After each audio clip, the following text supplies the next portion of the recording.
Hey everyone, if the National Museum is like the imperial grandeur of Chinese civilization, then the place we're exploring today is the ultimate sanctuary of human artistry, the China National Crafts Museum. This is where the soul of the artisans truly resides, and every piece on display whispers the meaning of art in everything.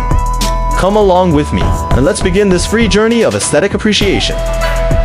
First, a quick guide. This place is huge, so we'll explore it in two parts. In this first part, we're heading straight to the heart of it all. The fifth floor, home to the museum's most treasured masterpieces. Just so you know, the first floor has shops and a cafe, the fourth hosts temporary exhibitions, and the sixth is dedicated to intangible cultural heritage. But the fifth floor, that's where the real magic happens. When you step onto the fifth floor, the first things that'll catch your eye are those majestic kings of jade, all born from the unprecedented 86th project in the history of modern Chinese jade carving. So, what was the 86th project?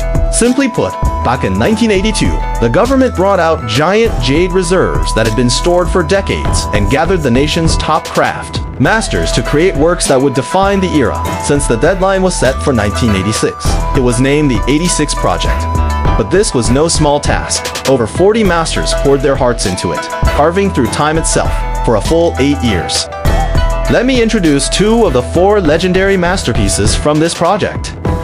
Take a look at this jade flower basket. Oh my goodness! Is this really carved from stone? This piece is titled Jadeite Flower Basket, Gathering All Beauties. The vines are so supple, the petals so delicate and translucent, you'd almost expect them to sway at the slightest touch. Standing proudly beside it is the equally breathtaking Jadeite incense burner. It was crafted using the hollow-out carving technique, shaped entirely from one solid block of jade on such a thin and fragile body. They carved intricate patterns without letting a wisp of fragrance escape. A perfect marriage of function and beauty. And of course, the legend of the 86th Project doesn't end there. Now, check this out. The White Jade 5 Elements Pagoda. It's carved from a single piece of white jade from Xinjiang. Those 8 jade chains made of 440 interlocking links, all freed from the very same raw stone. This kind of craftsmanship is both a perfectionist's dream and nightmare rolled into one. And jade takes so many forms here. Look at this white jade thin-walled censer. Its walls are as thin as an eggshell, almost translucent, yet the artisan carved precise patterns onto it. That takes unbelievable focus. One wrong move, and it's jade shattered rather than perfection preserved. Then we have the Jadeite square vessel and white jade round vessel.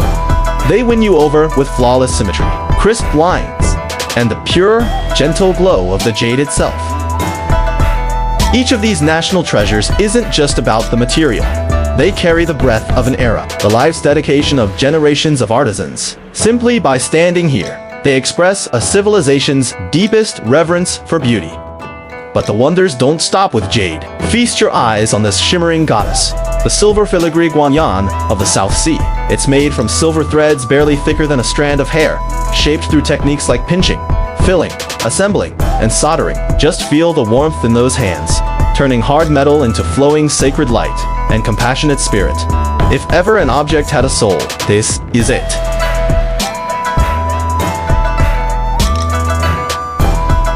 And here's another divine beauty, the ivory carving, Narcissus Goddess. See how the artist chose the most elegant and reserved of all flowers, the narcissus. Using the natural warmth and smoothness of ivory, he captured its pure, almost cool elegance. But here's the real marvel. He kept that coolness from feeling distant. Now, check out this ancient luxury cruise ship. 15 decks, pavilions, towers, fluttering flags, and it's filled with tiny figures, each with their own expression. This isn't just carving, it's like building a palace on a grain of rice. And over here, the horn carving, Spring Tide. Look at these shrimp soldiers and crab generals.